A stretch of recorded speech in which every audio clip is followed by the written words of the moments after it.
Assalamualaikum warahmatullahi wabarakatuh.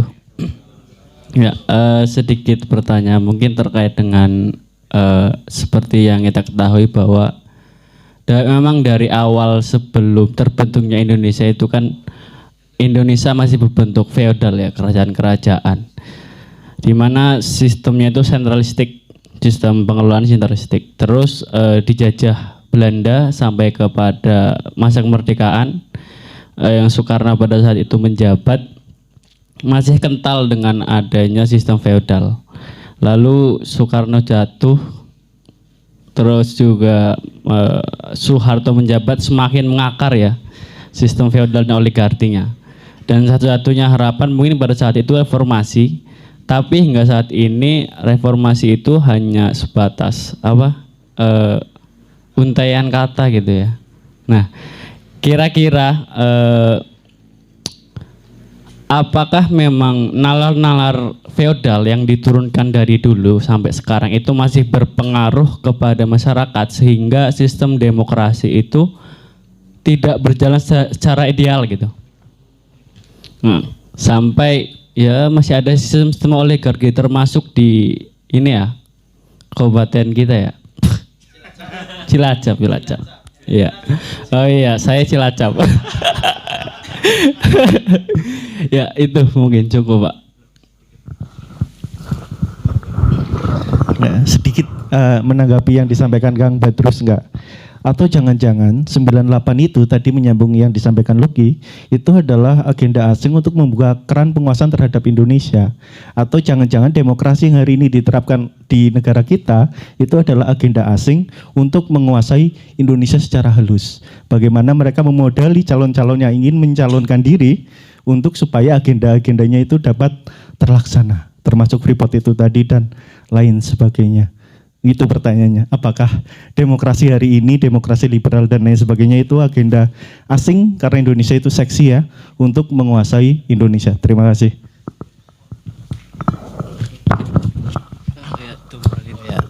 Izin Bang, ngapunten nggih. Udah malam sebenarnya nggak mau tanya. Tapi sebenarnya pertanyaannya sama Bang gitu. Terkait demokrasi gitu. Ya, izin memperkenalkan nama saya Rolin. Ya, dari HMI Cabang Kebumen. Ya, beberapa buku saya baca gitu Bang. Jadi berkaitan dengan demokrasi gitu. Bahwasanya demokrasi ini dalam bukunya saya lupa buku apa gitu, tapi banyak ya bukunya itu menyebutkan bahwasanya demokrasi ini nggak ideal gitu, karena akan menimbulkan suatu tirani gitu kan. Nah, saya pun bertanya-tanya gitu, apakah memang benar gitu kan demokrasi ini nggak ideal gitu. Lantas kalau kita melihat representasi dari demokrasi sekarang ini kan ya bisa dibilang carut marut gitu. Apalagi kemarin ada isu pemakzulan wakil presiden gitu kan. Maka daripada itu tadi sampaikan Bung Heri bahwasanya apakah demokrasi liberal ini emang dari asing atau enggak gitu. Apakah juga pertanyaan saya, apakah demokrasi ini masih relevan apa enggak gitu. Karena ini mungkin keresahan kita bersama melihat pemimpin-pemimpin kita kok bisa seperti itu gitu kan. Karena memang ya kita tahulah rakyat kita mudah dibohongin gitu kan. Diiming-imingi dan hanya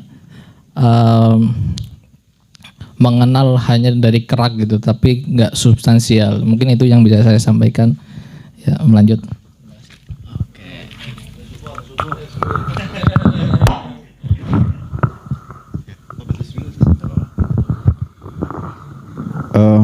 Agenda reformasi yang 6 itu yang berjalan kan pengembangan otonomi daerah, Mas.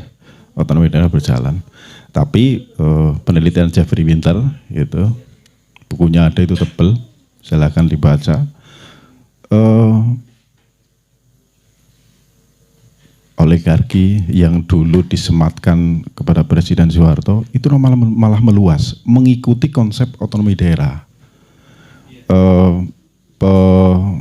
Distribusi dan manajemen keuangan daerah itu juga menciptakan pengusaha-pengusaha baru, penguasa-penguasa baru, ya kan, dalam tanda petik oligarki baru menyebar begitu banyaknya. Jadi tuntutan reformasi yang pengembangan otonomi daerah itu kan soal efektivitas distribusi sumber daya. Ya, pengelolaan ini teknis ya, teknokratis teknis. Sumber daya dana ya dalam bentuk APBN, APBD dan bahkan sampai desa melalui undang-undang desa. Jadi otonomi daerah itu menghasilkan pilkada, kemudian pilkades dilengkapi dengan undang-undang desa dalam pengelolaan dan distribusi sumber dayanya begitu, tapi juga semakin memperluas. Jangan simpulkan sendiri ya, semakin memperluas. Nah, PR-nya itu, PR lagi-lagi idealnya civil society yang harus siap coba, tapi dipaksa kalau suatu saat negara kacau, civil society lah yang pertama itu menanggung akibatnya dan dia harus bisa survive. Iya, faktanya seperti itu. Panjer Sekul misalnya itu juga membantu dari sisi pengetahuan administrasi misalnya, pengelolaan desa misalnya, dana desa dan sebagainya. Saya kurang paham Mas, mohon maaf. Tapi intinya panjenengan telah melakukan itu pada posisi yang benar, penguatan terhadap masyarakat sipil. Karena ya gitu, frustasi toh. Frustasi, gedute wis akeh banget otonomi daerah bahkan otonomi desa. Tapi enggak beda juga, bahkan di truk-truk yang tadi demo, kemarin demo ada masih tulisan esi enak zamanku toh gitu kan. Kira-kira seperti itu. Terus bedanya apa kira-kira seperti itu. Tapi agenda reformasi salah satunya sudah dari antitesa dan sintesisnya mahasiswa itu terlaksana. Meskipun banyak PR dan banyak masalah. Kemudian tadi soal jangan-jangan ada agenda asing gitu. Ini pembaca buku ini buku yang mungkin judulnya lupa gitu ya. Tapi dia baca buku. Konsep pembangunan ala PBB. Indonesia kan tidak bisa lepas dari misalnya menentukan indikator kemiskinan. Itu negara-negara berkembang indikatornya harus sama, bahwa kebutuhan mendasar misalnya soal kemiskinan ya soal rumah, soal pendidikan, soal kesehatan itu urutan, tapi tertingginya itu pembangunan rumah layak huni. Seluruh negara berkembang nyambung. Kenapa kemudian Jepang dan Cina yang kayanya tidak seperti kita kan seluruhnya ada ya, laut ada, kekayaan tambang ada dan sebagainya, ada semua. Lalu mereka mengapa menjadi maju Jepang? Padahal nggak punya sawah. Sawahnya kan jadi-jadian toh. Menjenengan percaya nggak ada kesepakatan di PBB gitu kan? Saling menguatkan antara negara negara maju, negara berkembang dan negara tertinggal itu saling menguatkan lah. Dalam bentuk ekspor impor itu. Nyambung nggak soal Jepang kemudian dia distribusi teknologi mobil misalnya ke Indonesia begitu, kemudian Indonesia ke sana apa coba? Banyak sekali. Impor timbal baliknya gitu ya, banyak sekali. Lalu kemudian dan lain masih banyak hal. Soal pertukaran saling memperkuat antara negara maju dan negara berkembang, bahkan negara berkembang dengan negara tertinggal. Itu penguatan sumber daya negaramu duwe opo, negaraku duwe iki. Tukar. Itu di PBB pembahasannya. Percaya enggak? Padahal saya ngarang. Tapi itu enggak. Ada banyak tulisannya konsep membangun negara tertinggal dan negara berkembang, ada. Dan Indonesia kan di posisi kedua toh, negara berkembang yang menurut Caknun nanti akan menjadi negara maju 2000 entah ya 45 Hijriah atau kapan itu. Tapi Caknun berpendapat bahwa nanti akan memimpin perekonomian di dunia. Tapi nih hanya sebagai tempat gitu. Lagi-lagi pengelolaan sumber daya kekayaan Indonesia, lagi-lagi orang luar nggak bisa diterima oleh masyarakat. Kenapa Freeport itu dikelola oleh Amerika? Coba wangil banget jawabannya. Padahal kedaulatan kita. Nah, perang ya, karepku kan gitu. Perang dua. Tapi ojo di skip ya, skip. Saya kira itu. Monggo ini teman-teman yang perempuan, suaranya kok nggak ada gitu. Iya. Ini saya kira perlu dibatasi juga ya waktunya ya. Karena kita membahas demokrasi, kita juga harus mempertimbangkan aspirasi yang di rumah. Yang ditinggal begini ini kan. Karena ya itu, bisa jadi kita menganggap ini baik, tapi yang di rumah menganggap tidak baik. Lagi-lagi soal perspektif. Sama, kita membahas demokrasi pada malam ini, tergantung perspektifnya dari sisi mana. Nah, nyambung tadi dari Mas Heri dan Mas Ketum Cabang, apakah demokrasi ini merupakan agenda global? Ya bisa jadi ya, sebagai komoditas global perebutan kekuasaan. Coba kita lihat, tumbangnya Irak, Syria, lalu negara-negara yang itu atas nama demokrasi ingin dibebaskan, tetapi hasilnya apa? Apakah Irak menjadi lebih baik? Apakah Syria menjadi lebih baik? Dan ternyata hanya soal penguasaan sumber daya alam yang ada, kan begitu. Nah, maka tadi di awal tadi kita singgung juga tentang bisa jadi konsep demokrasi ini ya sebagai perdagangan kekuasaan atau perdagangan apa istilahnya kepentingan antara dunia barat dan dunia timur. Dan kalau teman-teman baca artikelnya Samuel Huntington itu ya, yang judulnya Clash of Civilization, COC, yang sekarang jadi game itu kan. Ya kan, Clash of Civilization itu, ia menyinggung hal itu juga. Bahwa ideal demokrasi yang dianggap sebagai sesuatu yang ideal, tetapi nyatanya kemudian dikontekskan pada realitas yang ada tidak seideal itu juga. Maka benar tadi yang disampaikan Pak Badrus soal siapa yang mengisi ini harus orang baik. Kita lihat realita perpolitikan di negara kita. Rata-rata dari caleg atau eksekutif yang maju ke kancah pertarungan pemilu atau pilkada, berapa persen yang itu basicnya adalah aktivis? Sangat sedikit. Rata-rata adalah orang yang memiliki modal. Ya realitasnya begitu. Artinya teman-teman yang sudah menggebu-gebu diskusi tentang demokrasi, berbicara tentang ideal politik yang ada, ketika masuk pada ranah praktis, ternyata tidak hanya kapasitas yang dibutuhkan, isi tas itu juga mempengaruhi gitu. Sehingga anggap saja ini sebagai closing statement. Jam 11:30 ya. Jam 11:30 kan selesainya. Ya, kalau nggak selesai nggak apa-apa, kita tetap pulang nanti dilanjut. Ya nggak apa-apa, ini kan forum jenengan. Sehingga pada akhirnya kita harus mau untuk kontemplasi bersama bahwa dalam realita alam demokrasi di negara kita ini tidak hanya ditentukan oleh satu kelompok tertentu. Ada partai politik sebagai peserta pemilu, tetapi juga ada penyelenggara, ada regulasi, dan ada pemilihnya. Kalau kita mau jujur, kita harus melakukan evaluasi pada semua bagian itu tadi. Apakah benar yang salah hanya, yang patut direformasi hanya partai politik saja? Apakah masyarakatnya juga tidak perlu untuk dilakukan evaluasi? Kalau ada yang memberi, tetapi tidak ada yang menerima, kan tidak akan laku juga. Dan yang paling, kalau soal reformasi partai politik, menurutku itu lebih mudah karena berbicara soal revisi regulasi.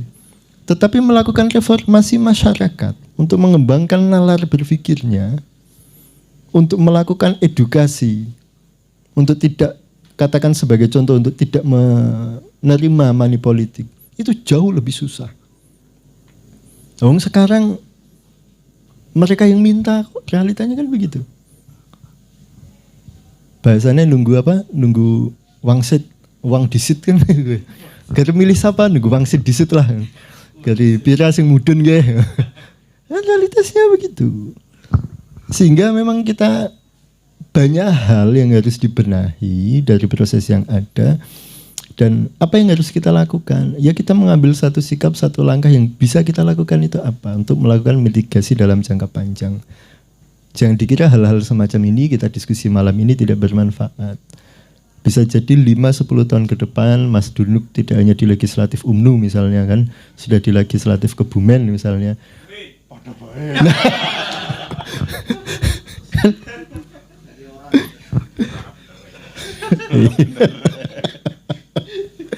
Sehingga itu kita harus mau fair untuk kemudian ini sudah Republik ini sudah berjalan, maksud saya begitu. Ya, secara kontemplatif kita harus mau kemudian tadi yang saya sampaikan melakukan evaluasi secara menyeluruh, tidak hanya pada sisi peserta pemilu saja, tapi juga sisi pemilih, sisi penyelenggara, sisi regulasi dan semua hal ini juga perlu. Persoalan regulasi tadi sudah disampaikan oleh Pak Bartus. Money politik itu kita susah untuk menjeratnya secara regulatif, normatifnya seperti apa.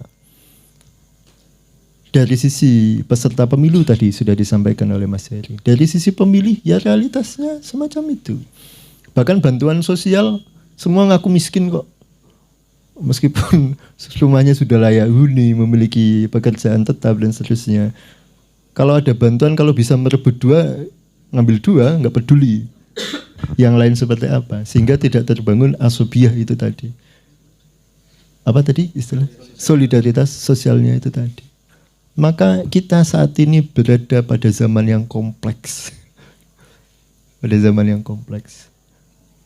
Tapi ini malam ini merupakan bagian dari sikap dari rekan-rekan untuk tidak mau jumut terkungkung pada situasi yang ada dengan cara tetap mengembangkan nalar kritisnya sehingga tidak sekedar ikut arus yang ada. Dan ini lebih baik daripada tidak ngapa-ngapain. Loh, luar biasa loh, kalian malam minggu sih udah jomblo belum diskusi kayak gitu. Nah, aku milih nongkrong yang alun-alun maka. Ya kan? Ya. Sakit itu jomblo. Ya konsekuensi dari aktivis malam minggu kan enggak ngisi training. Biasanya kan training kalian kan akhir pekan kan. Alasannya ngisi training padahal memang jomblo garap apel mengdi. Ini saya kira tadi kan kesini daripada ngapa, garap apel orananan, diapeli ya ora, ya wis mengene bala. Minimal oleh kopi gratis ini.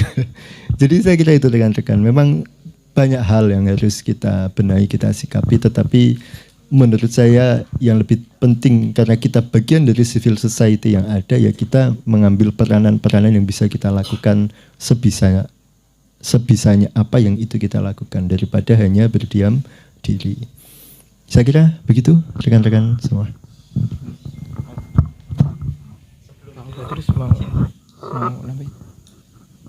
Closing ya. Gak perlu closing sih. Saya pesan aja, sebenarnya sudah saya sampaikan ke Mas Ketum kemarin gitu. Diskusi ini bagus sekali. Pesannya adalah dibuat semacam kurikulum atau silabus gitu ya. Dalam 1 tahun misalnya kepemimpinan Mas Ketum mau diskusi berapa kali, begitu temanya apa saja, atau memang temanya mengalir ya sesuai ketersediaan narasumber karena memang krisis ketokohan gitu ya tadi tadi disebut seperti itu. Tapi perencanaan itu penting ya dan nggak harus monoton ya, misalnya ada kajian tertentu yang kontekstual lokal maupun nasional, silakan nanti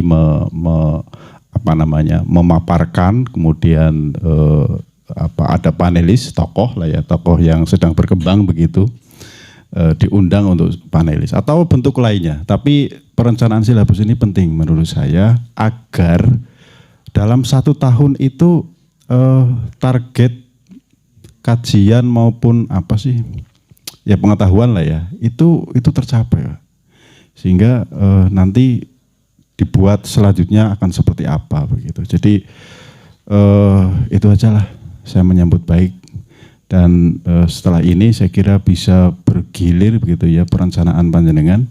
Siapa lagi yang pesan saya yang membidangi agar teman-teman cepat mendapatkan informasi yang tepat begitu. Saya kira itu, terima kasih. Izin menyimpulkan, nggak usah dijawab. Ya, sedikit menyimpulkan dari diskusi kita malam ini, banyak kata yang tertuang dari perspektif dan ideal. Itu sangat banyak tadi saya dengar. Sedikit ketika ngomong kedaulatan rakyat, artinya kan dari, oleh, untuk rakyat. Tapi dalam realitas yang terjadi, dari rakyat iya, oleh rakyat iya, untuk siapa ini? Rakyat yang mana? Karena kemudian ketika melihat kedaulatan rakyat, ya pimpinan tertinggi dari negara ini ya rakyat itu sendiri. Nah, ini menyatakan sikap ya, jaga ketume. Tapi ketika kedaulatan rakyat itu nggak usah digunakan lah di Indonesia, kita pakai kedaulatan kedaulatan ini hanya yang punya modal saja gitu ya. Karena saya tidak sepakat ketika kedaulatan milik rakyat tapi rakyat nggak pernah diskusi dua arah dengan para dewan, mungkin pimpinan, bupati misalnya, walaupun boneka kadang. Nah, ini yang kemudian perlu kita bahas ke depan. Pernyataan-pernyataan ini yang harus teman-teman Cipayung, teman-teman aktivis, mahasiswa harus kita gaungkan ke depan. Mungkin itu berkat senior juga, nanti ada banyak masukan yang kemudian teman-teman di bawah juga kita jalan. Gitu Maling, cukup, nggak usah dijawab Bang. Oke, sangat menarik ya. Karena waktu sudah menunjukkan pukul 11:30 ya. Karena ketika diteruskan ini tidak akan selesai. Karena demokrasi itu akan menjadi menu yang sangat lezat ya untuk kita santap di setiap harinya. Jika tidak dicukupkan akan terlalu berlarut-larut. Gitu. Mungkin sekian ya. Kita cukupkan saja. Terima kasih untuk para sahabat-sahabat yang sudah berpartisipasi berdialektika dalam forum ini. Selamat berjumpa di forum selanjutnya di 2 minggu selanjutnya. Mungkin sekian, saya moderator undur diri. Syukron wa dumtum fil khair wal barakati wa najah. Wallahul muwafiq ila aqwamit thoriq.